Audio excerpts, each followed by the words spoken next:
हार नहीं माननी चाहिए, आखिरी सांस तक लड़ते रहना चाहिए। जस्ट लाइक अभी कोई भी एक क्रिकेट मैच होता है तो आपने जितने अच्छे कैप्टन हुए हैं इंडिया के या ऑल ओवर वर्ल्ड के, जितने भी अच्छे उस क्रिकेट मैच के कैप्टन हुए हैं या जितने भी टीम के अच्छे कैप्टन वही हुए हैं जो लास्ट तक मैच को लड़ते हैं और जीत भी जाते हैं। तो ऐसे ही बच्चों वो भी ये कह रहा है कि आप लोगों को नहीं कि क्वेश्चन नहीं आया तो ऐसे सर पकड़ के बैठ जाते हैं।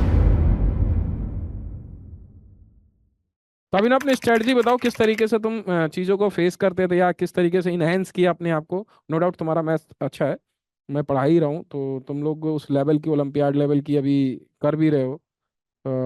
जो IUCM के क्वेश्चन 2 ही 3 क्वेश्चन कराते हैं ज्योमेट्री के, मगर दिमाग पूरा खुल जाता है ना।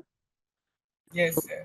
हाँ, कभी कभी ऐसा होता है कि कोई कर ही नहीं पाता है, तो वो अलग चीज़ है। अभी ये बताओ अपने आप को स्ट्रेटजी कैसे मेंटेन की इन अपने जो कली मतलब जो भी आपके क्लास जूनियर्स हैं उनके लिए आप क्या क्या चीज़ों पे बेहतर करें, क्या चीज़ें अच्छी कर सकते हैं, बताओ। सर सर सबसे पहले तो जो अपने आप में कॉन्फिडेंस होना चाहिए कि हाँ अपने आप में स्टार्टिंग से ही विश्वास रखना है कि कर सकता हूँ मैं, क्योंकि प्रैक्टिस तो पूरी करनी है। सब यही सोच के जाते हैं कि हाँ मैं कर सकता हूँ, नहीं तो ये खुद सोच के कोई नहीं जाता कि मैं नहीं कर पाऊंगा।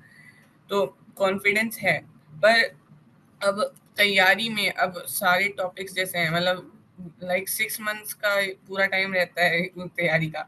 तो उसमें जितनी चीजें जो भी पढ़े हैं, अगर वही अगर ध्यान से पढ़े, जैसे मेरे पे बिल्कुल बिल्कुल नया उससे आ गया था, तो फिर अच्छा, मैंने बस। अभिनव एक चीज़ और बच्चों को क्लियर कर दो, तुमने कहीं ऑफलाइन किसी एक दिन के लिए भी कहीं गए हो ऑफलाइन पढ़ने? No sir. ठीक है, अब कंटिन्यू करिए।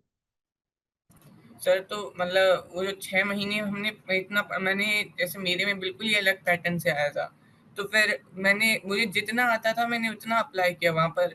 वहां एग्जामिनेशन हॉल में जाके बिल्कुल ऐसे सर वो रख के बैठ जाओ कि नहीं, ये तो बिल्कुल ही पेपर वैसे आ गया, उसका कोई वो है नहीं। अगर आपने वो किया है तो जितना आ रहा है मैंने तो उतना ही लिखा वहां। मुझे बिल्कुल, मतलब एक तरीके से हार नहीं माननी चाहिए, आखिरी सांस तक लड़ते रहना चाहिए। जस्ट लाइक अभी कोई भी एक क्रिकेट मैच होता है तो आपने जितने अच्छे कैप्टन्स हुए हैं इंडिया के या ऑल ओवर वर्ल्ड के, जितने भी अच्छे उस क्रिकेट मैच के कैप्टन्स हुए हैं या जितने भी टीम के अच्छे कैप्टन्स वही हुए हैं जो लास्ट तक मैच को लड़ते हैं और जीत भी जाते हैं। तो ऐसे ही बच्चों वो भी ये कह रहा है कि आप लोगों को ये नहीं कि एक क्वेश्चन नहीं आया तो ऐसे सर पकड़ के बैठ जाते हैं। जैसा एम राइट? सर तो एक लास्ट तक भी कॉन्फिडेंस रखना चाहिए। जैसे बिल्कुल एग्जामिनेशन हॉल में अगर जाके तो खैर अलग बात है, वहां पर बहुत अलग माहौल रहता है। लेकिन अगर हम घर पे हैं, हम जैसे तैयारी कर रहे हैं, मैं जैसे ऑनलाइन ही है अब, यहाँ पर जैसे अक्षय तैयारी कर रहा था, मैंने उसका देखा, वो नोट्स बना रहा है, सारी चीजें कर रहा है। लेकिन मेन चीज है, अगर आप सब लिख भी लोगे उसके बाद आपको पता नहीं है तो फिर उसका कोई यूज नहीं है। तो वेरी गुड। इसलिए जैसे आप तो जैसे टेस्ट होते हैं आप लेते हो हमेशा, तो उसमें भी अगर परफॉर्मेंस अगर गंदी भी आई है तो फिर उसको वापस से सही कर सकते हैं। जो क्वेश्चन जैसे नहीं आए, एक बहुत कैटेगरीज में डिवाइड कर सकते हैं कि एक क्वेश्चन जो नहीं आए, जो या फिर मैं कर सकता था मैं उस समय नहीं कर पाया, ऐसे बहुत उसमें डिवाइड करके फिर अपने वीक पॉइंट्स को देखना चाहिए कि हाँ ये टॉपिक मेरा वो है, मुझे लास्ट में भी इसे रिवाइज करके जाना है, मुझे बिल्कुल तब इसे बिल्कुल पक्का करके जाना है। क्योंकि और ये भी होता है प्रीवियस ईयर क्वेश्चंस को पूरा एनालिसिस करना कि कौन से क्वेश्चंस अच्छे से ज्यादा आ रहे हैं, ज्यादा मार्क्स के आ रहे हैं, पार्ट बी में आ रहे हैं, तो उनको स्पेशल ध्यान दे के करना। मुझे याद है आपने लास्ट में एक वो बताया था कि पहले पार्ट बी के क्वेश्चंस कर लेना, उसमें छूट गए तो फिर दिक्कत रहेगी। तो पार्ट बी के क्वेश्चंस पहले करना एक बहुत अच्छा वो था, मैंने भी क्योंकि उसमें मार्क्स भी वो हैं, और अगर वो छूट गए तो ज्यादा दुख होगा। और अगर ऐसा है, सबसे इम्पोर्टेंट जो स्ट्रेटेजी लगी, बहुत सिंपल और सब लोग बताते हैं यही स्ट्रेटेजी, कि अगर क्वेश्चन नहीं आ रहा आगे बढ़ो। ये स्ट्रेटेजी मुझे लगता है इसी की वजह से मेरे फर्स्ट अटेम्प्ट में मुझे बहुत ज्यादा लॉस हुआ। जो सेकंड अटेम्प्ट में मुझे लगता है मैं इसी हिसाब से निकाल पाया कि मैं ऐसा नहीं कि एक क्वेश्चन नहीं हुआ तो मैं वहीं पर सोचने लग गया कि हाँ अच्छा, ये फर्स्ट कैसे। अटेम्प्ट तुम्हारा इसलिए नहीं निकला था क्योंकि तुम एक क्वेश्चन पे ही पूरा टाइम देने लग गए थे? यस सर, वो अलग बात है, उस समय मेरी तैयारी वैसे भी कच्ची थी, हम्म। और मतलब उतने कम मार्क्स भी नहीं आते जितने मेरे फर्स्ट अटेम्प्ट में आए थे। मतलब मैं अगर पूरे क्वेश्चन पेपर तक अगर लास्ट तक पूरा अच्छे से करता तो ज्यादा उतने। मार्क्स आते हैं। Yes sir. तो ओके। मतलब मतलब मैं मोरल ऑफ द स्टोरी ये कहती है कि पेपर यदि तुम एक क्वेश्चन पे ही बेस होके दोगे तो पेपर तुम्हारा कभी अच्छा नहीं जाने वाला है। यदि आप स्किप करके आगे बढ़ते रहोगे तो चीजें आपकी अच्छे मार्क्स आएंगे। आएंगे। और तो और सर इंग्लिश में तो मेरा उस समय मुझे पता है, मतलब मैथ में मुझे इतना डर नहीं था जितना इंग्लिश का था, क्योंकि मेरी इंग्लिश मतलब उस समय जो सारा वोकेबुलरी याद करना और ग्रामर रूल्स तो खैर मतलब सबको ही अच्छा कर लेता है। ग्रामर रूल्स क्योंकि एक चीज दी हुई है, वो रूल्स आपको समझ जाना है और प्रैक्टिस करके पूरा कर सकते हैं। वोकेबुलरी है, मैंने वोकेबुलरी मुझे याद है मैंने बहुत मतलब इतना की नहीं थी, लेकिन वोकेबुलरी करना मुझे मतलब इम्पोर्टेंट है, बहुत इम्पोर्टेंट है, क्योंकि उसके बहुत मार्क्स होते हैं। और मुझे याद है कि मेरी वोकेबुलरी उस समय मैं इतना कर नहीं पाया था, और मैं लक से मतलब उतना वोकेबुलरी आया भी नहीं पेपर में। तो इंग्लिश में तो सारा यही है सर, मैंने देखा अक्षर की क्लासेस में, मतलब सर बहुत मतलब अच्छे से कराए थे। तो अगर उन सर ने जो बताई क्लास में केवल बातें केवल उन्हीं को अच्छे से कर लें, तो इंग्लिश मुझे लगता है इंग्लिश का पेपर बिल्कुल हार्ड नहीं है। अच्छा, अक्षत, एक चीज ये सॉरी अक्षत कर अभिनव, एक चीज बताना कि आपने वहां भी पढ़ा, हमसे भी पढ़ा, अभी आपने एक दूसरे फॉर्मेट में पढ़ा, ये तो फॉर्मेट हमने बहुत अच्छा कर दिया है। आपने चैट वाले फॉर्मेट में पढ़ा है। तब आपको इतने टेस्ट भी नहीं होते थे। तब केवल हम आपकी कॉपी चेक कर लेते थे पर्सनली, पूछ लेते थे फोन करके तुम्हें कोई डाउट तो नहीं है, कि हाँ अभिनव तुम्हें कोई डाउट हो तुम यू कैन आस्क। तो अभी अक्षत की तुम स्ट्रेटजी देख रहे हो, अक्षत के बारे में भी फीडबैक बुलाऊं दूंगा, पापा को बुलाना अपने, ठीक है।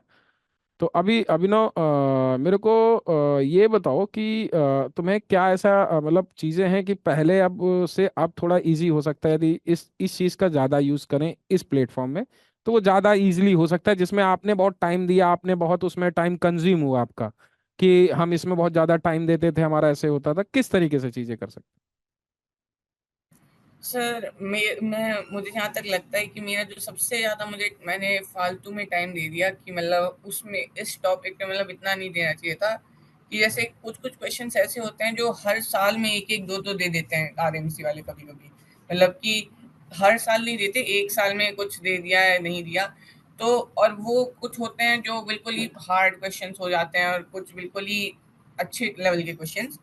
तो उनको मतलब मैं उनको करने में बहुत ज़्यादा टाइम देता था अपना, उनको कि वो भले ही पार्ट ए के हों मुझे। म्यूट हो गए बेटा, म्यूट हो गए, म्यूट हो गए। ओह! हम्म। सर मैं पूरे पे म्यूट था? नहीं नहीं, हाँ हाँ, अभी बोलो।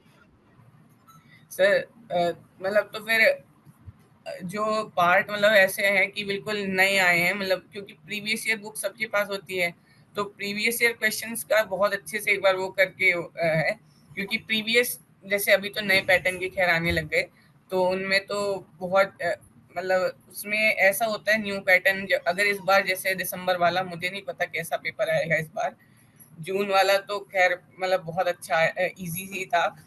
तो अगर तैयारी वैसे दोनों की रखनी है दिसंबर के, क्योंकि कैसा भी आ सकता है, कुछ भरोसा नहीं है आरएमसी का। तो जैसे अगर नॉर्मल पैटर्न का आता है, तो मुझे लगता है कि यहाँ पर मतलब अभी जो भी वो है सारे मतलब बहुत आराम से कर सकते हैं। बहुत मतलब क्योंकि जो जैसे जून वाला पेपर आ गया जैसे, उसको कोई भी बहुत आराम से कर लेगा। तो उसको उसकी तो मतलब उसके लिए हमें कुछ इतनी मेहनत नहीं करनी पड़ेगी, मतलब करनी पड़ेगी, बट जैसे मैंने क्या किया था, मैंने नया पैटर्न का इतना कुछ नहीं किया था, पर जितना वो था मेरा, आपने जितना कराया था उसी को बहुत अच्छे से कर लिया था, और वहां जाके थोड़ा अपना दिमाग लगा के और वहां उसी तरीके से मैनेज कर लिया था।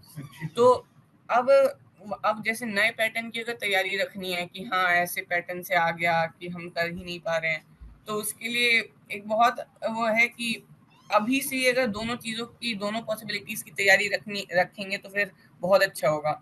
और हम्म। अब तो खैर आप जैसे अभी ऐसे पढ़ा रहे हैं फेस टू फेस, तो उसमें मुझे लगता है कि अब जैसे अगर उसमें उसमें क्या होता था जब चैट वाला था, कि मैं पढ़ रहा हूँ या नहीं पढ़ रहा इसका कुछ वो नहीं है, मैं पढ़ूँ मेरी मर्जी है, नहीं पढ़ूंगा मेरी मर्जी है। तो बट यहाँ ऐसा पर कभी हुआ है कि तुम नहीं पढ़े हो क्लास में, मैं पढ़ा रहा हूँ, ऐसा कभी हुआ है? नो सर, क्योंकि उस समय मुझे पता था कि मतलब हर समय कुछ ना कुछ इंटरेस्टिंग चीज आती रहती थी। मुझे याद है कि मैं अगर कुछ होता भी था, मैं सुनते सुनते बाहर जाता था, सुनते सुनते अंदर आता था, अगर कुछ ऐसा हो जाता था तो अब इस आप जैसे ऐसे पढ़ा रहे हैं तो फिर मुझे तो बहुत अच्छा लगता है कि बिल्कुल कंसंट्रेशन यहीं रहेगा, कहीं कुछ वो होने की बात ही नहीं है। और मतलब हम यहीं पर आपसे डायरेक्ट डाउट पूछ सकते हैं। उस समय तो ऐसे था कि लिखना पड़ता था डाउट एक जगह, उसके बाद पूछते थे। यहाँ पर बिल्कुल एकदम से डाउट क्लियर हो जा रहा है। और अच्छा इसका अभिनव, ये एक चीज मैं थोड़ा इंटरप्ट करता हूँ, एक मेरा क्वेश्चन है वो थोड़ा सा बताइए। अभी ये बताइए कि जब आप रीम्स की प्रिपरेशन करते थे तो आपने किन किन चीज़ों को छोड़ा था? जो एक स्टूडेंट लाइफ में एक बच्चा जो बहुत सारी चीज़ों को छोड़ता है, खेलना या अपनी मनपसंद चीज़ें, गेम खेलना, रील देखना या जो भी है, तो ऐसी कितनी चीज़ों को आपने स्किप किया था उस पर्टिकुलर प्रिपरेशन में? सर आउटसाइड गेम्स तो मैं पहले मतलब पहले से ही नहीं खेलता था। और अगर इंडोर में कहूँ मतलब आउटसाइड, तो अगर आरएमसी में कर रहे हैं तो फिर खेलनी है, मतलब क्योंकि फिजिकल बहुत जरूरी है। जैसे मेरा मेडिकल हुआ था, मैं जानता हूँ कितनी इम्पोर्टेंस थी। तो उस वो भी जरूरी है, लेकिन अब सब पढ़ाई के लिए तब भी आ जाएगा टाइम। जो मेन इंटरप्शन आएगा अगर कोई पढ़ रहा है, जैसे हम डिवाइस पर ही पढ़ रहे हैं, एक इंटरनेट से कनेक्शन है, सब है, तो फिर अब यहाँ पर दिमाग भटकने के बहुत चांसेस हैं। अगर अभी यहाँ पर अगर कोई मतलब अगर ऐसा कर दे कि कुछ और देखने लग जाए, जैसे आप ध्यान भी देते हैं तो, और ऐसे क्लास के समय तो आप देख रहे हैं, लेकिन अब एक बच्चे की ऑनेस्टी है कि वो अपने आप से कितना ऑनेस्ट है, कि वो कितना सीरियस है इस तैयारी के लिए। तो वो समझ अपने में आ रहा कितनी, है ना विराज अन्य? बिल्कुल। तो सर मतलब मोबाइल तो मतलब केवल ऐसे रखना है चाहिए कि अभी हर समय एक दिमाग में रहना चाहिए कि नहीं, मुझे बैठना है तो फिर काम करने के लिए बैठना है, रिवाइज कर सकता हूँ। मतलब अगर जब भी फोन का कुछ याद आया कि अच्छा ये कुछ देख लेता हूँ, तुरंत एक पॉपअप आना चाहिए दिमाग में कि हाँ मुझे नहीं, मुझे अभी कुछ काम करना है, कुछ भी दिमाग में आना चाहिए। कुछ इसलिए बिजी होना जरूरी है इस चीज में। अपन क्योंकि मैं इसमें सिलेबस है कि आपको खाली टाइम मिल जाएगा, ऐसा सोचना सही नहीं है। अगर कभी भी ऐसा हुआ कि आप मोबाइल देख रहे हैं तो फिर मतलब दिमाग में आना चाहिए कि मैं अगर क्योंकि एक मुझे जानता हूँ कि अगर वो रील्स वील्स जो होते हैं उनको एक बार देखो तो फिर बस एक देखने का वो होगा, तो फिर पूरा घंटों निकल जाएंगे, पर फिर कभी दिमाग कभी कभी तुम्हारे साथ ऐसा हुआ है? सच सच बताना अभिनव। सर हाँ, एक मैं पहले जब लॉकडाउन हुआ था तब हम्म। मैं देखता था, तो मुझे पूरा एक्सपीरियंस है कि कैसे होता है। और मतलब ये, और इसी वजह से मतलब दिमाग पे बहुत असर पड़ता है। अगर मैं अभी बिल्कुल अगर कुछ गेम खेल के आऊँ अगर कोई मोबाइल पे, और उसके बाद तुरंत आके पढ़ूँ, अगर मैच करने लगूँ, हम्म। मुझे कुछ दिमाग में याद नहीं, मुझे कुछ समझ नहीं पाऊंगा कि क्या मैंने कल ही पढ़ा था, क्या अभी पढ़ा है। मैं हम्म। बिल्कुल सब भूल जाऊंगा। हम्म। दिमाग पे असर पड़ता है उससे। बहुत। मैंने उसका एक्सपीरियंस किया है कि फिर आपने उन चीजों से दूर कैसे हुए? सर जैसे कि अभी मैं पढ़ता हूँ, तो उस समय एक पहले दो बहुत से एक वो हैं उसके भी फैक्टर्स। लाइक सबसे ज्यादा इम्पोर्टेंट तो आप खुद से कितना ऑनेस्ट है, वेरी ये गुड। तो कितना आप में पोटेंशियल है, आप कितना डेडिकेटेड हो इस तैयारी के लिए। क्योंकि अपने एफर्ट्स जितने डालेंगे उतना ही ज्यादा वो पड़ेगा ना। लाइक अगर अभी मैं पूरा पढ़ रहा हूँ, पूरा पूरा टाइम भी दे रहा हूँ, लेकिन अगर मेरा मन यहाँ पर नहीं है तो फिर मुझे कुछ समझ नहीं आ रहा, मैं मेरे दिमाग के अंदर नहीं जा रही कोई बात, तो फिर कोई फायदा नहीं है मैं कितना भी टाइम दे दूँ। बिल्कुल। तो